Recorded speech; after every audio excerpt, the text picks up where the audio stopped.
Hello friends, তো আজ দেখো চলে এসেছি চিংড়ি মাছের মালাইকারি নিয়ে। মা বাজার থেকে নিয়ে এসছে, এই সাইজেরই চিংড়ি মাছ পেয়েছে, তো এটা নিয়ে এসছে। তো এই চিংড়ি মাছের আজকে মালাইকারি হবে। তো চিংড়ি মাছগুলো কেটে বেছে ভালো করে আর কি ধুয়ে নিয়ে আসবে। তো দেখো কীরকমভাবে কাটছে, পরে ধোয়ার সময় আর কি গায়ের খোলাগুলো তুলে দিয়েছে। আর চিংড়ি মাছের সব থেকে প্রধান জিনিস নারকেল, যেটা ছাড়া চিংড়ি মাছের মালাইকারি একদমই অসম্পূর্ণ। তো দেখো নারকেলটা আমরা ভালো করে ফাটিয়ে নিয়ে কুড়িয়ে এবার নারকেলটা ভালো করে বেটে নিচ্ছি। এবার এদিকে আমাদের নারকেল বাটা হয়ে গেছে। এদিকে আমরা করে নেব রসুন, আদা আর দুটো কাঁচা লঙ্কা মাত্র, কারণ মালাইকারিতে ঝালটা ঠিক আমরা খাই না। আর এইদিকে দিয়ে দেবো জিরে বাটা। পেঁয়াজটা অপশনাল, তোমরা যদি পেঁয়াজ খাও পেঁয়াজ দিতে পারো, পেঁয়াজ কুচি আর কি, আমরা পেঁয়াজটা খাই না। তো এইদিকে দেখো আমাদের চিংড়ি মাছ ভালো করে ধুয়ে নিয়ে এসেছি। ধুয়ে নুন হলুদ মাখিয়ে আমরা চিংড়ি মাছটা এদিকে ভেজে নেব।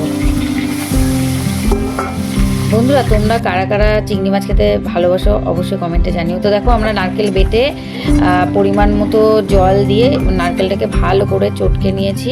আর এদিকে আমাদের চিংড়ি মাছও ভাজা হয়ে গেছে। আর এদিকে নারকেলের দুধটা আমরা বার করে নিচ্ছি ছেঁকে। আর এদিকে চিংড়ি মাছের ওই ভাজা তেলের মধ্যেই আমরা দিয়ে দেবো কালো জিরে ফোড়ন, আর এদিকে আদা রসুন আর লঙ্কা বাটা একটু দিয়ে এটা নাড়িয়ে তারপরে দিয়ে দেবো জিরে বাটাটা। তো এদিকে আমাদের মশলাটা কষতে থাকবে সুন্দর করে। তারপরে দিয়ে দেবো এবার আমরা হলুদ, পরিমাণ মতো হলুদ দিয়ে দেবো, আর দিয়ে দেবো স্বাদ মতো নুন দিয়ে মশলাটা আমরা কষাতে থাকবো। মশলাটা কষে গেলে আমরা নারকেলের দুধটা আবার একটু ছেঁকে দিয়ে দেবো, যাতে এতটুকু নারকেলের সাবা না পড়ে। তো বন্ধুরা, তোমরা যারা যারা নারকেলের চিংড়ি মাছের মালাইকারি খেতে ভালোবাসো অবশ্যই কমেন্টে জানাও। আমার তো পার্সোনালি খুব ভালো লাগে, আমার ফেভারিট পুরো। তো দেখো আমাদের ঝোলটা ফুটে গেছে। তো আমরা চিংড়ি মাছগুলো দিয়ে আবার ঢেকে দিলাম, দিয়ে আবার একটু মাঝখানে খুলে দেখবো, দেখে আবার একটু নাড়িয়ে আবার একটু ঢেকে দেবো, কারণ মালাইকারির গ্রেভিটা আমরা জানি সবাই একটু ঘন হয়, একদম পাতলা না। তো দেখো আমাদের এখানে হয়ে গেছে।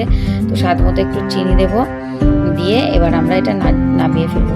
বন্ধুরা, এইভাবে একদম সিম্পলভাবে তোমরা করে দেখো কি লোভনীয় লাগছে। এরকমভাবে একবার অবশ্যই বাড়িতে বানিয়ে খেও। সকলে ভালো থেকো, টাটা।